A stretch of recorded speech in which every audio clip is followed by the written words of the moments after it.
Hello friends, welcome back to Pradee's cookbook. இன்னைக்கு நம்ம ரொம்பவே சிம்பிளான ஒரு ஸ்டீம் கேக் ரெசிபி தான் பார்க்க போறோம். இதுல இருக்க சிம்பிளான ingredients வச்சு இதுல இருக்கிற ஒரு இட்லி பாத்திரத்தை வச்சு இந்த கேக் ரெடி பண்ணிடலாம். இட்லி பாத்திரத்துல கேக்கா அப்படினு தான பார்க்கறீங்க. வாங்க வீடியோக்குள்ள போய் இது எப்படி செய்யறதுன்னு பார்க்கலாம்.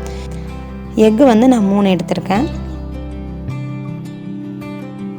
எக் எடுத்ததுக்கு அப்புறமா இந்த எக்குடைய பேட் ஸ்மெல் ரிமூவ் பண்றதுக்காக நான் 2 டீஸ்பூன் அளவு லெமன் ஜூஸ் ஆட் பண்ணியிருக்கேன். கேக் வெந்ததுக்கு அப்புறம் எக்கோட அந்த ஸ்மெல் ஒரு சிலருக்கு பிடிக்காது. அதை அவாய்ட் பண்றதுக்காக தான் இந்த லெமன் ஜூஸ் ஆட் பண்றோம்.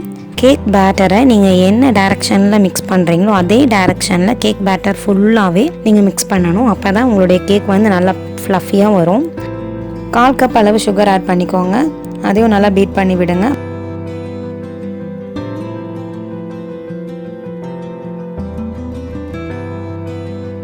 அப்புறம் 2 டேபிள்ஸ்பூன் அளவு ரீஃபைண்ட் ஆயில் ஆட் பண்ணிக்கோங்க. அதையும் நல்லா பீட் பண்ணி விடுங்க.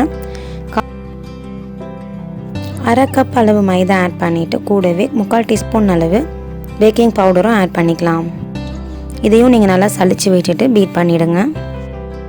குறுக்குன்னு எடுக்குமா இப்படி அடிச்சுட்டே இருக்கணும். அதுதான் இசட் மெத்தட். நம்ம இசட் எழுதுவோம் இல்லையா நோட்டில், அந்த மாதிரி குறுக்குன்னு எடுக்குமா அந்த மெத்தடில் தான் நான் இன்றைக்கி இந்த கேக் பேட்டர் ஃபுல்லாகவே நான் பீட் பண்ணியிருக்கேன்.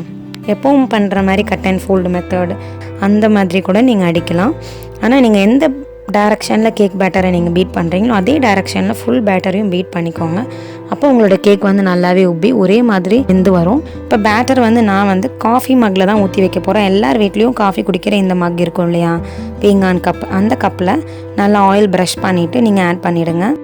பேட்டர் ஊற்றுறது வந்து ரொம்ப மேலே வரைக்கும் ஊற்றிடாதீங்க. கொஞ்சம் 1 இன்ச் கேப் விட்டு ஊற்றிக்கோங்க. அப்போ தான் நம்மளோட கேக் வந்து நல்லா மேலே வந்து ப்ளஃபியாக வரும் பொழுது கரெக்டாக இருக்கும். இப்போ நான் வீட்டில் இருக்க இட்லி பாத்திரத்துலேயே தண்ணி ஊற்றி ஒரு 5 நிமிஷம் சூடு பண்ணி வச்சுருக்கேன். அதில் வந்து இப்போ நம்ம பேட்டர் ஊற்றி வச்ச அந்த கப்ஸை உள்ளே வச்சிடுறோம். இது வந்து நமக்கு ஒரு 10லேருந்து 15 நிமிஷத்தில் வெந்துடும். என்னோட இட்லி பாத்திரத்தில் மேலே சின்ன ஹோல் இருக்குது. அதனால வந்து அந்த ஸ்டீம் வந்து வெளியே போயிடும். உங்களுக்கு ஒருவேளை இட்லி பாத்திரத்தில் ஹோலே இல்லைன்னா இந்த மாதிரி ஃபோர்க் எதையாவது வச்சு நீங்கள் வந்து மூடியை வந்து லைட்டாக லிஃப்ட் பண்ணி வைங்க. இந்த ஸ்டீமெல்லாம் வெளியே போனால் தான் கேக் வந்து நல்லா உப்பி வரும். இல்லைன்னா அந்த தண்ணி வந்து கேக்கில் ஊற்றிடும். இப்போ நம்மளுடைய கேக் பார்த்திங்களா எவ்வளோ அழகாக உப்பி வந்திருக்கு. எடுத்து நம்ம கொஞ்சம் நேரம் கூல் டவுனுக்கு டைம் கொடுக்கலாம்.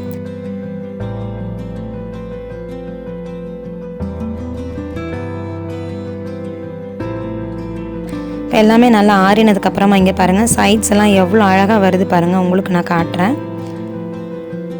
அவ்வளோதாங்க, ரொம்ப சிம்பிள். பின்னாடி வந்து ஒட்டிகிட்ருக்கோம். அதுக்கும் சும்மா 2 தட்டு தட்டினீங்கன்னா அழகாக உங்களுடைய கேக் வந்து உங்களுடைய மோல்டை விட்டு வெளியே வந்துடும்.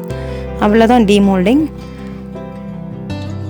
இந்த சிம்பிளான இன்க்ரீடியன்ஸ் வச்சு செய்கிற இந்த கேக் ரெசிபி உங்கள் குட்டீஸ்க்கு நீங்கள் செஞ்சு கொடுங்க. ரொம்பவே விரும்பி சாப்பிடுவாங்க. இது வரைக்கும் நம்ம சேனல் சப்ஸ்கிரைப் பண்ணாதவங்க சப்ஸ்கிரைப் பண்ணிவிடுங்க. அப்படியே பக்கத்தில் இருக்க அந்த பெல் ஐகானையும் ப்ரெஸ் பண்ணிவிடுங்க. இந்த கேக் ரெசிபி பிடிச்சிருந்தா உங்கள் ஃப்ரெண்ட்ஸ்க்கு ஷேர் பண்ணுங்கள். அப்படியே இந்த வீடியோக்கு ஒரு லைக்கும் கொடுங்க. இந்த கேக் ட்ரை பண்ணி பார்த்துட்டு எப்படி இருந்ததுன்னு சொல்லி என் கூட கமெண்ட் செக்ஷனில் ஷேர் பண்ணிக்கோங்க. தேங்க்யூ ஃபார் வாட்சிங்.